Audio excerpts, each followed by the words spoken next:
What's happening, and welcome back to my channel. Behind me I have a 2021 Harley Davidson Street Bob, and today I'm going to take it for a first ride. Before I do, there's a few things I want to point out. I have never been a cruiser guy, and you've never seen a cruiser on this channel. But earlier this year I was lucky enough to attend a demo day at the Indian dealership, and I really got into the whole idea of riding a cruiser. So am I really a cruiser guy? I think I'm going to figure that out too while I take this bike for a ride. So without further ado, let's go. Let's see what this girl's got. Oh yeah. Clunk. Transmission's kind of clunky there. Ooh, not used to these forward controls at all. Oh yeah. Listen to that purr. Everybody else is doing the responsible adult thing today, and I am forever young at heart. So I'm on a motorcycle, which is what you're supposed to be doing on your Saturday. Pay somebody else to do that stuff. The turn signal just threw me off a little bit. I'm not used to the control setup on the Harley Davidson, where you press to the right to turn to the right and press to the left to turn to the left. Now I'll admit it makes sense when you say it, but for whatever reason that's not the way the rest of the world is gone, you know. Normally I have a turn stalk over here that I press left or right or press in to cancel. Not so with this old girl. So speaking of the controls, I guess I'll start there. This bike has a proximity key, so you turn it on and then you start it. There's no key to insert unless you want to lock the steering when you park the bike. And if you want to do that, there's a lock down there. You can't see it from here, but I'll put a little clip up on the screen right now. And that's how you would lock the fork. But otherwise, you don't really use the key, from what I'm told. And I know that's going to sound very odd that I would even call that out if you're riding a lot of new motorcycles, but the newest bike I have in my garage is a 23 BMW R9T Urban GS, so it doesn't have any of those nice sparkles, and I'm not even sure that I love the idea of that level of complexity on a motorcycle. You got the horn over here. Sounds like a horn that belongs in the Volkswagen Beetle from the 1960s. Wish Harley would give us something more Harley, more brother. You know, maybe it could play Dixie or something, I don't know.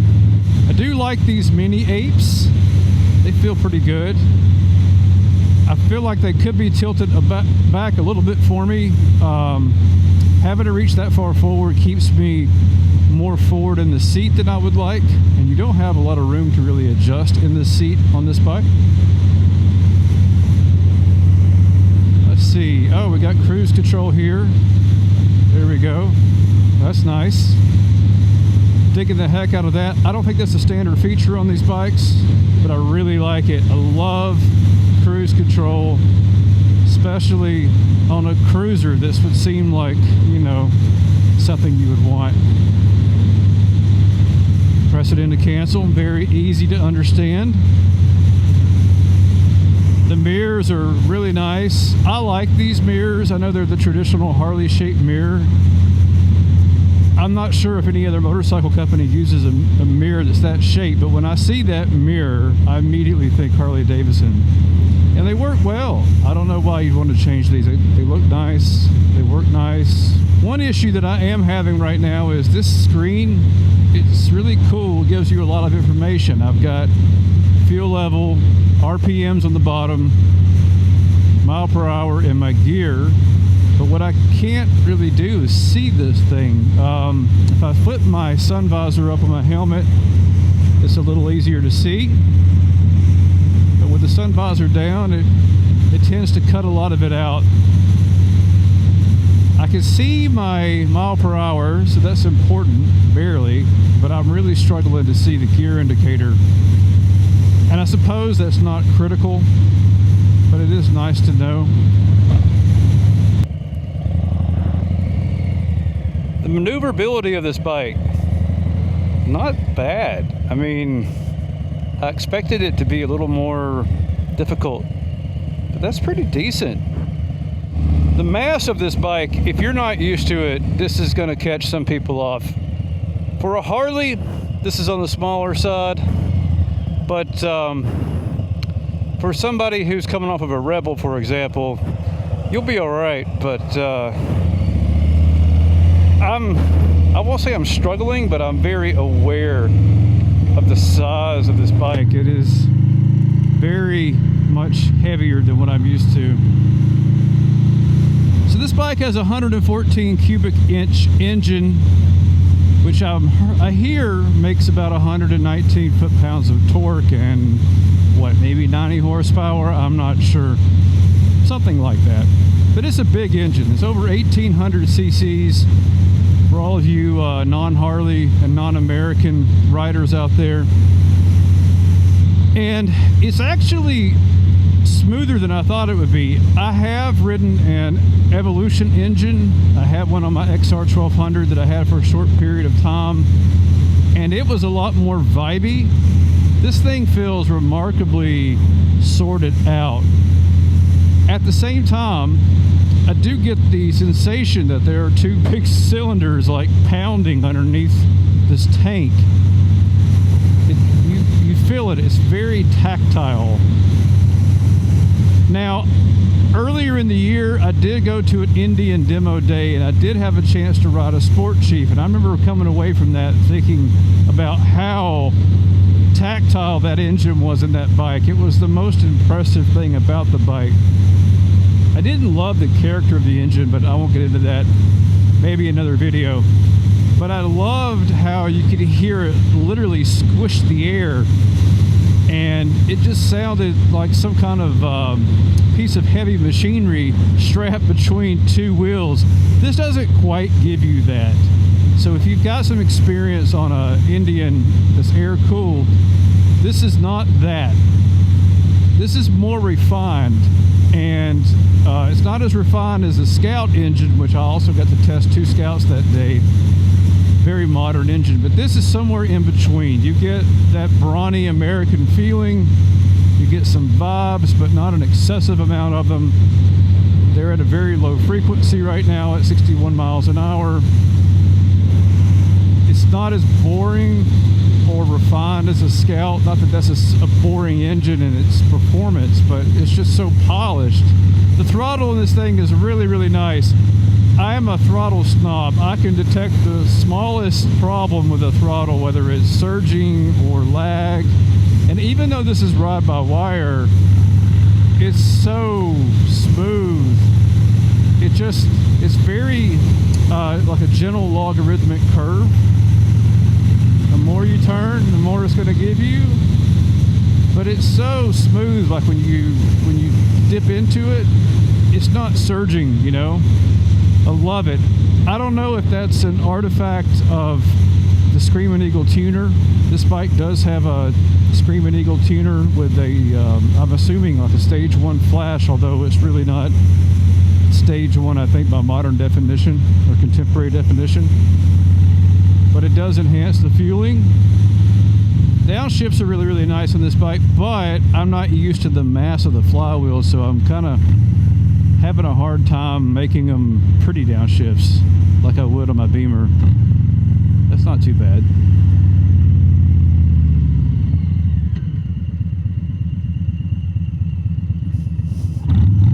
Oh, it sounds nice, doesn't it?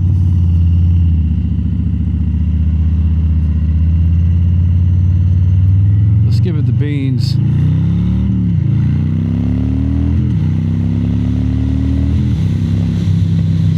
Slow. She's no rocket ship. She's no slug either. It's a different kind of fast. It's torquey. It's confident. It reminds me of driving a giant V8 in a GTO or something like that, but on two wheels. I mean, you really feel the vibes when you give it the gas. And it feels like somebody's behind you, just kind of like whacking the bass drum really quick.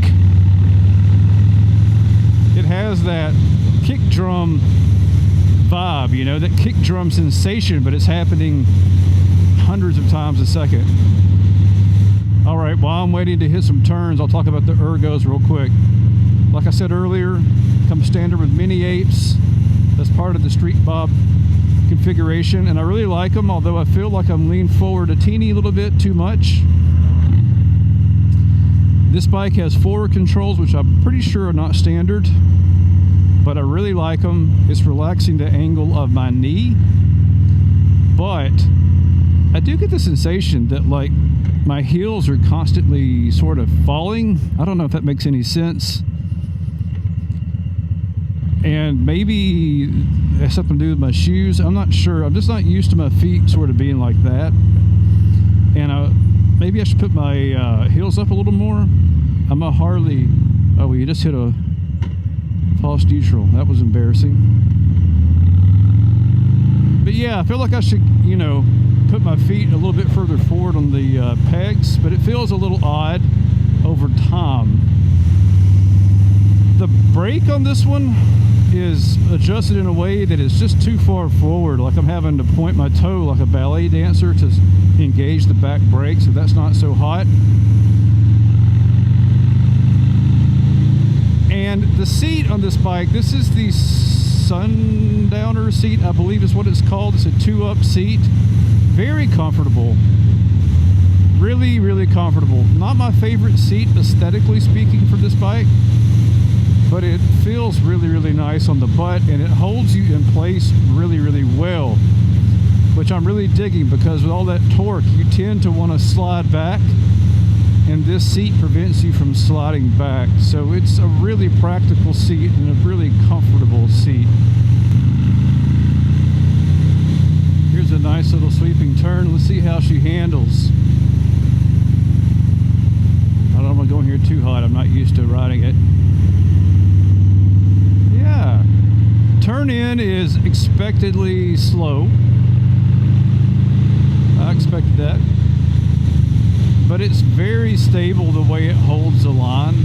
It actually reminds me, don't laugh, it reminds me a lot of my R9T.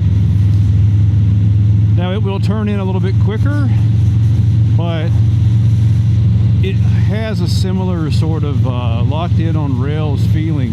It doesn't really overly track the undulations of the pavement, so you can just enjoy being in that moment in the turn, and your brain's not having to constantly, you know, readjust the line of the bike.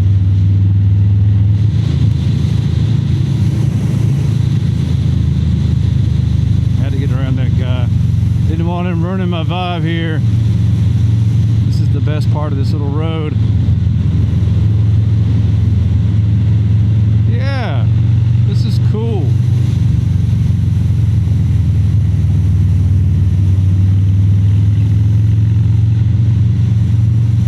This is a nice little turn, as you can see.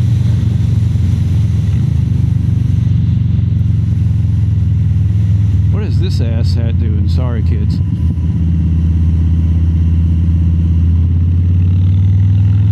Yeah. It's a bit like turning a bus.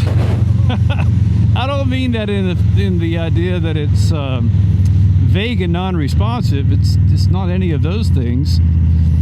But it's just the mass of it, having to think a lot about how far over I am relative to that peg. It's a little unnerving, but not stressful.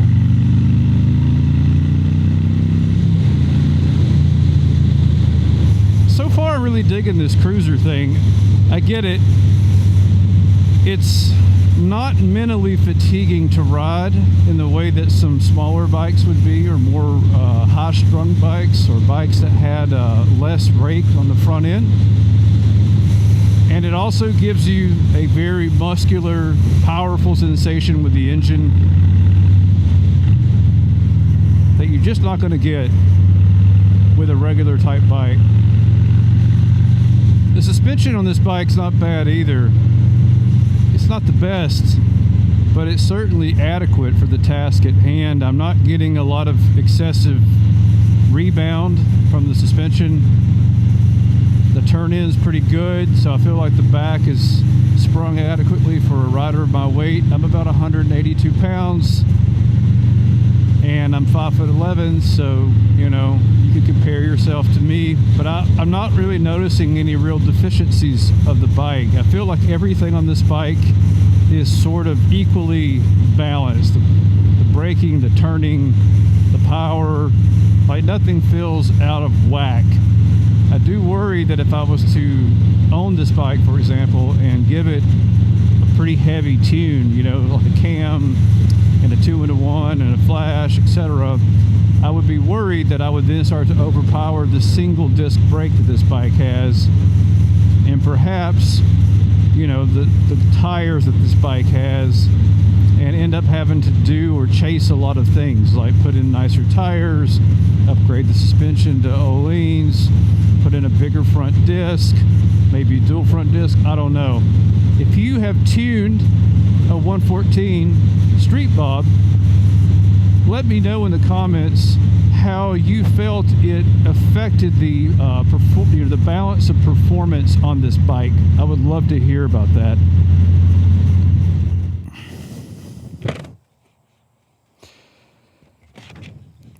So the Street Bob is a pretty simple bike, aesthetically speaking. It's not as toned down as the standard softtail. Standard wire wheels, nothing remarkable there. You do have that cool #1 racing style graphic. I really dig it. It kind of grew on me. I thought it was pretty redneck initially, but yeah, it's a Harley. It's supposed to be, you know, a little out there. This bike has some black slip-on, so very similar style to the standard exhaust, maybe a little skinnier, I'm not exactly sure. Has a very low-end Sissybar, but it's adequate for the job today. If this was my bike, I'd want to put a better Sissybar on here.